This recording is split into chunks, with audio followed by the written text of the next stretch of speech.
բայց դժվար է համբերել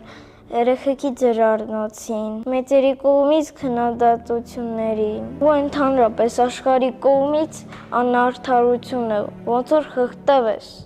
Մի օրինակ պատմեմ։ Պատմի։ Դու Կուրտ Ռիխտերի փորձի մասին լսել ես, որ կոչվում է հույս։ Ոչ։ 50-ական թվականներին Կուրտը առնետների վրա փորձ է անում։ Իրանց գցում է ջրովնի տարայի մեջ, տեսնի ինչքան կդիմանան։ Ինքը գիտի, որ առնետները լավ լողորդ են, բայց 15 րոպե հետո իրանք սկսում են արդեն սուզվել։ Այն վերջին պահին, որ արդեն պիտի խեղդվեն, իրանց դուրս է հանում, չորացնում է ու թողնում է հանգստանալ, հետո նորից գցում է ջրի մեջ։ Չես կարծում ինչ է լինում իրանց հետ։ Ավելի շուտ են խղճտվում։